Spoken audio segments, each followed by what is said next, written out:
Bienvenidos a nuestro culto de resurrección. Este será un culto especial, no solo porque va a ser virtual y porque va a ser y es domingo de resurrección, sino porque al finalizar el mensaje tendremos también de forma virtual el partimiento del pan. Esto es, celebraremos cada uno desde nuestras propias casas, pero juntos y unidos en el Señor, la Santa Cena. Es por ello que os ruego que estéis listos con vuestros elementos, el pan y el vino, al finalizar este mensaje. Permitidme que tengamos una lectura en la palabra del Señor, en el Evangelio de Lucas, en el capítulo 24, del 1 al 12, y después tendremos una palabra de oración. Dice así la palabra del Señor. El primer día de la semana, muy de mañana, vinieron al sepulcro trayendo las especies aromáticas que habían preparado, y algunas otras mujeres con ellas. Y hallaron removida la piedra del sepulcro, y entraron y no hallaron el cuerpo del Señor Jesús.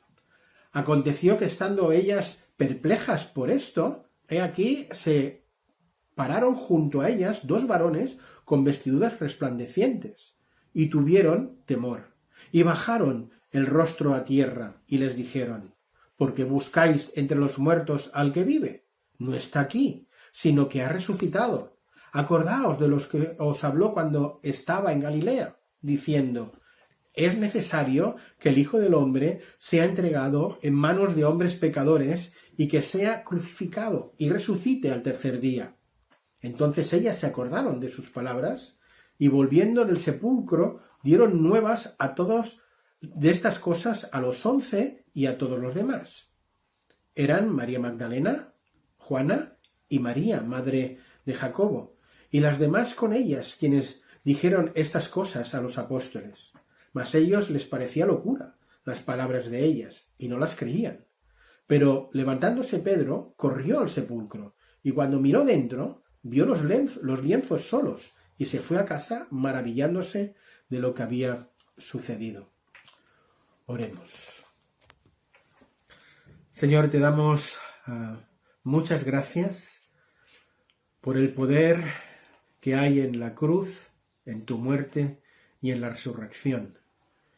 Y hoy, Señor, domingo de resurrección, queremos recordar y conmemorar y reflexionar sobre estas verdades trascendentes que cambiaron el mundo, que han cambiado y transformado nuestras vidas y que las siguen transformando.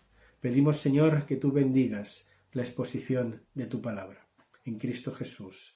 Amén. Queridos, tanto la muerte como la resurrección fueron dos actos históricos, los cuales al Señor Jesús no pilló desprevenido. El mensaje central del Evangelio, el mensaje central de la Semana Santa, aunque ahora estemos confinados, lo seguimos recordando, lo seguimos anunciando y lo seguimos proclamando, porque de esa aparente derrota se convierte en una gran victoria que transforma nuestras vidas. La muerte del Señor Jesús, en el momento que se produjo y de la manera en la que se produjo, pareció que se convertía en una tremenda derrota. En el final de todo, todas las esperanzas depositadas en Jesús parecía que se desvanecían. Jesús clavado en una cruz, todos los discípulos escondidos, desaparecidos, al pie de la cruz solo Juan y 3 mujeres, una de ellas la madre de Jesús. Pero esa aparente derrota se convierte en una gran victoria cuando el ángel proclama: ¿por qué buscáis entre los muertos al que vive? No está aquí, sino que ha resucitado. El mensaje central del Evangelio es un mensaje paradójico, porque en él se encuentra la paradoja de una muerte que da vida, la paradoja de que una aparente derrota se convierte en una gran victoria, la victoria de la resurrección. Estas paradojas son ni más ni menos que la base de nuestra fe, y lo son porque están basadas en 2 hechos incuestionables: la muerte y la resurrección del Señor Jesús. Si Jesús no se hubiera levantado entre los muertos, la cruz hubiera sido la más triste y vergonzosa de las derrotas. Si Jesús no se hubiera levantado entre los muertos, su muerte hubiera sido inútil, hubiera sido una muerte más. Pero gracias a que Jesús resucitó, es que Jesús venció, y con él vencimos tú y yo, y con su victoria nosotros tenemos victoria sobre la muerte y sobre el pecado. Gracias a que Jesús resucitó, es que su muerte nos da vida, y gracias a que él resucitó es que tenemos vida y vida eterna. Queridos, tanto la muerte como la resurrección fueron dos actos históricos a los cuales el Señor Jesús no pilló desprevenido. La muerte no sorprendió al Señor Jesús. Él sabía cuándo y cómo iba a morir. Todo ser humano sabe que un día morirá, pero no sabe ni cuándo ni cómo. El Señor Jesús no fue un hombre normal. Él era el Hijo de Dios. Él era Dios. Y en el Evangelio de Juan se nos dice que, sabiendo Jesús que su hora había llegado, primero celebró la Pascua en el aposento alto, y luego, sabiendo que su hora había llegado, fue al huerto de Getsemaní con 3 de sus discípulos más íntimos para prepararse allí en oración. Pero Jesús no sólo sabía cuándo y cómo iba a morir, sabía algo más. Sabía que iba a resucitar y sabía cuándo lo iba a hacer. Dice el Evangelio de Mateo: Jesús comenzó a declarar a sus discípulos que era necesario ir a Jerusalén y padecer mucho por los ancianos, de los principales sacerdotes y de los escribas, y de ser muerto y crucificado, y resucitar al tercer día. Después también de la transfiguración, Jesús dijo a Pedro, a Juan y a Jacobo: no digáis a nadie la visión que hasta ahora habéis tenido del Hijo del Hombre, hasta que éste resucite de entre los muertos. Y en su última visita a Galilea dijo Jesús a todos sus discípulos: el Hijo del Hombre será entregado en manos de hombres, y le matarán, y al tercer día resucitará. Jesús no solo sabía que iba a morir, también sabía que iba a resucitar, e incluso cuándo iba a resucitar, al tercer día. Y tal como dijo que iba a ocurrir, así sucedió. El hecho de que Jesús resucitara es la evidencia no sólo de que acertó en cuanto a la predicción que hizo de sí mismo, sino también es la evidencia irrefutable de que todo lo que él dijo de sí mismo es cierto. Él es el Hijo de Dios. Él es la resurrección y la vida. El que cree en él, aunque esté muerto, vivirá, y todo el que vive y cree en él no morirá eternamente. ¿Por qué? Porque Jesús resucitó, porque Jesús vive, porque Jesús venció al poder de la muerte. Mirad, de las 3 grandes religiones monoteístas que existen, la judía, la musulmana y la cristiana, solo una, la cristiana, reclama que la tumba de su fundador está vacía. Abraham, el padre de la fe para los judíos, murió alrededor del 1900 a.C. Mahoma murió el 8 de junio del 632 después de Cristo en Medina, donde su tumba es visitada anualmente. Jesús murió en el año 29 de nuestra era, el 15 de Nisán, según el calendario judío, y al tercer día resucitó. Su tumba está vacía. No hay peregrinaciones a Jerusalén, porque el cuerpo de Jesús no está allí, porque Jesús vive. Nuestra fe no descansa sobre un Dios muerto, sino sobre un Dios vivo. La tumba vacía es el testimonio silencioso de que Jesús resucitó.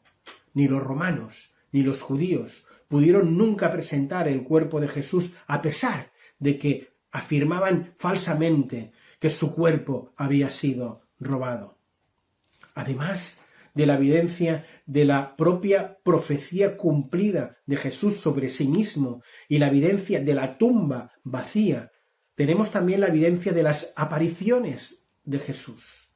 Una vez Jesús hubo resucitado, se apareció vivo varias veces y a varias personas. A María Magdalena, a las mujeres que volvían de la tumba, a los discípulos en el camino a Emaús, a los 12 en varias ocasiones y hasta una multitud de 500 personas. Y finalmente a Pablo. Pero muchos, a pesar de la tumba vacía y de las apariciones, se negaron a creer. Y su incredulidad no fue a causa de la insuficiencia de las evidencias de la resurrección, sino a pesar de la suficiencia de ellas. Y hoy sigue ocurriendo lo mismo. Si hoy la gente no cree en Jesús y no cree que Él está vivo, no es porque no haya evidencias o por la falta de ellas, sino a pesar de ellas. Para mí, una de las mayores evidencias de la resurrección del Señor Jesús, aparte de las ya presentadas, es la transformación de los discípulos de Jesús. Quizá esta es la mayor evidencia de la resurrección. El cambio es radical. De cobardes, temerosos y dubitativos pasan a ser valientes, temerarios, plenos de convicción, personas capaces de dar su vida por el mensaje de la cruz, por el mensaje de la resurrección. Cuando apresaron a Jesús, todos huyeron, pero por el Cristo resucitado estuvieron dispuestos a dar su vida. ¿A qué se debe este cambio tan radical en tan pocos días? Solo hay una explicación posible. La resurrección de Jesús fue la evidencia que confirmó que todo lo que Jesús dijo de sí mismo era cierto. Después de la resurrección, estos hombres ya no duraron más.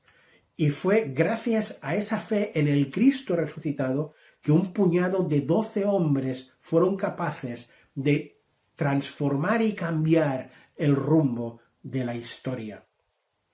¿Iban estos hombres a estar dispuestos a pasar por tantas calamidades, tantas persecuciones, tantas dificultades, incluso a perder su vida por una mentira? ¿Creéis que estos hombres estuvieron dispuestos a morir por Jesús si éste realmente y verdaderamente no estuviera vivo? ¿Creéis que morirían para defender una mentira? Yo estoy convencido de que estos 12 hombres no darían su vida por una mentira. Yo estoy convencido que la transformación tan radical en sus vidas no es fruto de un autoengaño, sino que es fruto de un hecho histórico innegable, la resurrección de Jesús. Jesús vive. Ellos vieron la tumba vacía. Ellos vieron a Jesús vivo. Ellos recibieron del Jesús resucitado la comisión de ir al mundo y predicar. Y obedecieron. Para ellos las palabras id y haced discípulos sí que fueron la gran comisión y no la gran omisión. Ellos sí que fueron por todo el mundo conocido predicando el evangelio, el mensaje del poder de la cruz. ¿Cómo pudieron hacer tal proeza? Evidentemente, gracias al poder del Espíritu Santo en sus vidas, pero también gracias a la certeza que tenían de que la muerte y la resurrección de Jesús habían vencido al poder del pecado y de la muerte. Solamente el poder de Cristo resucitado puede realizar esta transformación de vida. Y lo más maravilloso de todo es que ese poder transformador en la vida de los apóstoles sigue siendo hoy día capaz de transformar también nuestras vidas. ¿Lo crees? ¿Lo creemos? El mejor motivo para vivir es una causa por la cual estar dispuesto a morir. Los discípulos de Jesús encontraron esa causa por la que estar dispuestos a sacrificarlo todo. Los discípulos encontraron ese motivo por el cual vivir y por el cual morir. El Cristo resucitado. La comisión que ese Cristo crucificado les había dado de ir y predicar el Evangelio a todo el mundo. tú y yo tenemos la misma comisión dada por el mismo Cristo resucitado. ¿Estamos nosotros dispuestos a sacrificarlo todo por predicar el mensaje de la muerte y de la resurrección del Señor Jesús? El mejor motivo para vivir es una causa por la que estar dispuesto a morir. ¿Tenemos tú y yo esa causa? Hoy es domingo de resurrección. Cristo ha resucitado. Cristo vive. Vale. Y eso a ti y a mí. El 12 de abril del 2020, confinados en nuestras casas, ¿qué nos dice? ¿Cómo afecta esa verdad a nuestras vidas diarias, a nuestra vida cotidiana, que Cristo haya resucitado? ¿Su resurrección tiene alguna implicación práctica para ti y para mí en el mismo día de hoy? Quisiera que leyéramos un texto que nos ayudará a responder a todas estas preguntas. Os invito a buscar conmigo el libro de Romanos, capítulo 6, versículos del 1 al 14. Dice así Romanos 6, 1, 14. ¿Qué pues diremos? ¿Perseveraremos en el pecado para que la gracia abunde? En ninguna manera. Porque los que hemos muerto al pecado, ¿cómo viviremos aún en él? ¿O no sabéis que todos los que hemos sido bautizados en Cristo Jesús hemos sido bautizados en su muerte? Porque somos sepultados juntamente con él para muerte por el bautismo, a fin de que, como Cristo resucitó de los muertos, para gloria del Padre, así también nosotros andemos en novedad de vida.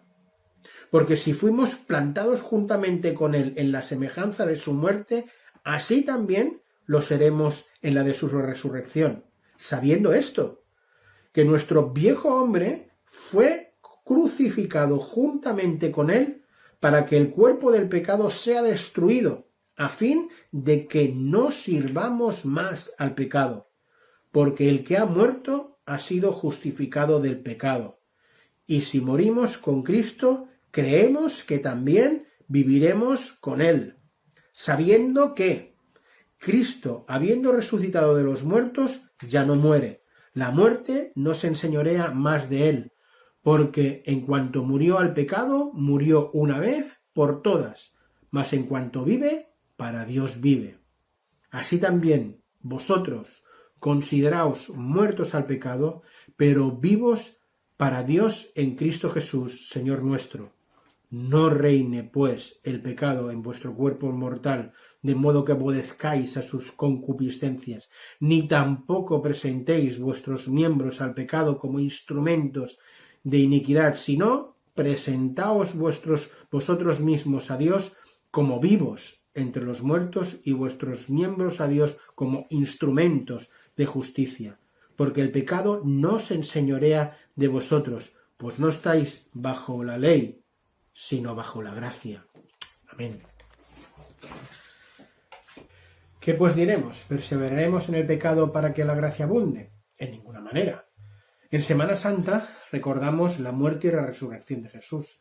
Pero, ¿qué implicaciones prácticas tiene la muerte y la resurrección de Jesús para aquellos que ya hemos creído en él? La implicación de vivir una vida victoriosa sobre el pecado. Gracias a la identificación con la muerte de Cristo, es que hemos dejado de ser pecadores para convertirnos en santos que ocasionalmente pecamos. Gracias a la identificación con la resurrección de Jesús, es que hemos dejado de ser esclavos del pecado para ser y tener la capacidad de vivir santamente. Gracias a la identificación con la resurrección de Jesús, es que he dejado de ser esclavo del temor y soy un hijo de Dios.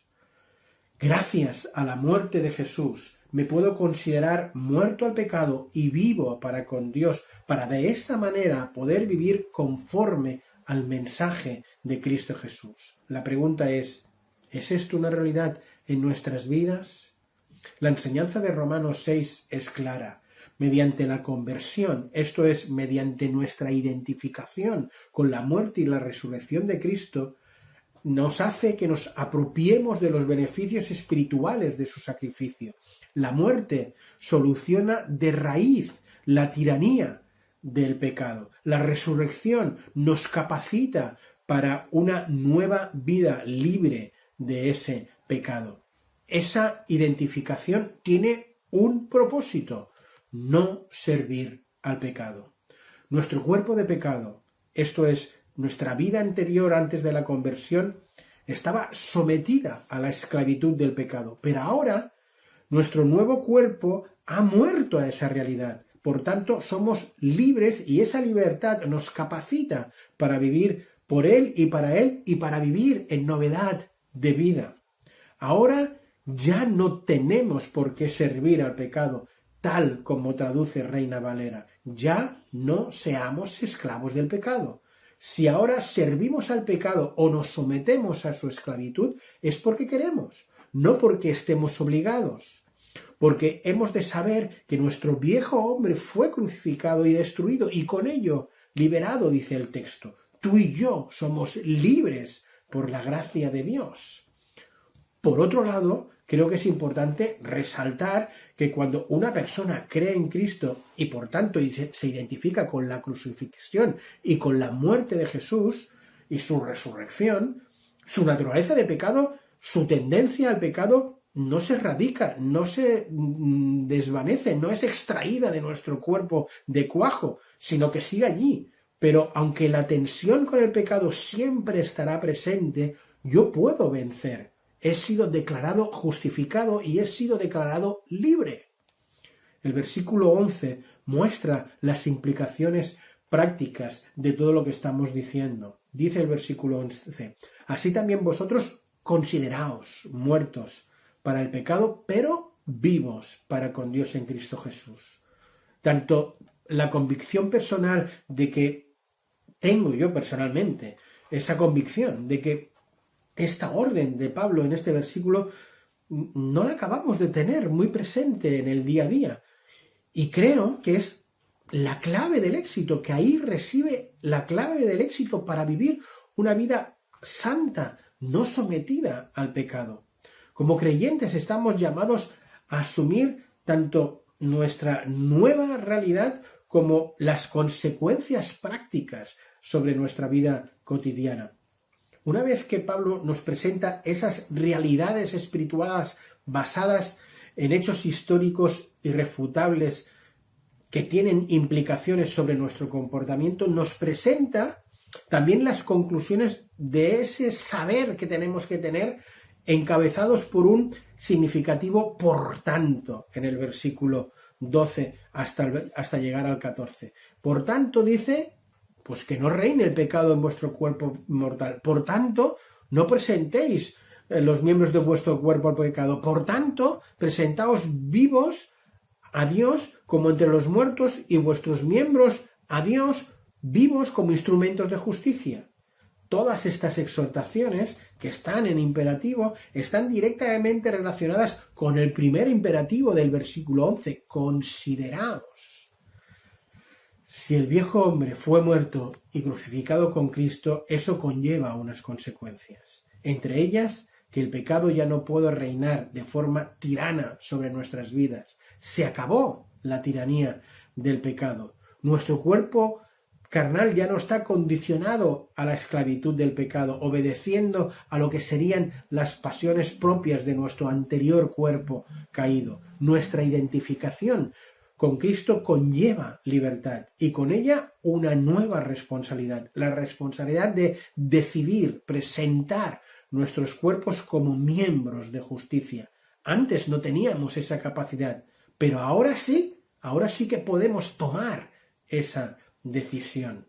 Y Pablo nos lo presenta no como una opción, sino como una obligación. Para él es que no hay matices, no es una cuestión de grises ni de términos medios. O vives como un libre o vives como un esclavo cuando tu realidad es la de ser libre, y eso es para él patético. Pero cierto es que no hay nada más triste que ver a un creyente viviendo sujeto a la esclavitud del pecado cuando ya ha sido declarado libre. Eso es lo más triste que puede suceder. El versículo 14 nos presenta la conclusión. Pablo nos dice, porque el pecado ya no se enseñorea de vosotros, pues no estáis bajo la ley, sino bajo la gracia. No se trata tanto de una posibilidad, sino de una absoluta y total certeza. El señorío del pecado ha sido definitivamente abolido, entrando en una nueva esfera, la esfera de la gracia de Dios. La idea es que no nosotros, por nosotros mismos, por nuestras fuerzas, nos liberamos de la esclavitud, sino que es en base a la identificación por la fe en una serie de hechos reales: crucifixión, muerte, sepultura y resurrección. Eso ha producido un cambio en nosotros, ser declarados libres. El pecado ha dejado de tener dominio y ya no tiene la posibilidad de volver a recuperar el control tirano. Y si lo hace es porque yo se lo permito. Pero que nadie se llame a engaño. El no estar bajo la ley implica una mayor responsabilidad personal. La gracia nos salva, sí. La gracia nos libera, sí. Pero para vivir no como nos dé la gana. La gracia nos libera para obedecer el mandato de presentar nuestros miembros como instrumentos de justicia. Por tanto, la gracia nos libera de vivir bajo la ética del antiguo pacto, pero nos obliga a vivir la ética del Señor Jesús. Estamos a punto de finalizar la Semana Santa y este confinamiento está haciendo que esta Semana Santa sea muy diferente al resto de las que hemos vivido. Pero todo ello no debe cambiar, que como creyentes en este tiempo, en este momento, nos tenemos que tomar un rato, un tiempo para reflexionar sobre las implicaciones sobre nuestras vidas de la muerte y de la resurrección del Señor Jesús. Si no lo has hecho ya, yo te invito a que te preguntes, nos preguntemos, ¿estamos viviendo como esclavos o como libres? ¿Hay algún pecado que nos está esclavizando? El hecho de estar confinado no implica que no pueda haber algo que nos esté esclavizando y que, habiendo sido declarados libres, sigamos viviendo como esclavos. El confinamiento no incide en esta realidad. Yo te animo y me animo a mí mismo a que, a la luz de las implicaciones del mensaje de la Semana Santa, examinamos nuestras vidas y nos preguntemos, ¿estamos viviendo como un pecador o como un santo que ocasionalmente peca? En nuestras vidas, ¿qué predomina, el pecado o la santidad? Jesús murió y resucitó, pero para darnos victoria sobre el pecado. ¿Vivimos en esa victoria? El mensaje central del Señor Jesús y del Evangelio es que una aparente derrota se convierte en una gran victoria. La muerte de Jesús es vital, pero la resurrección es que lo cambia todo.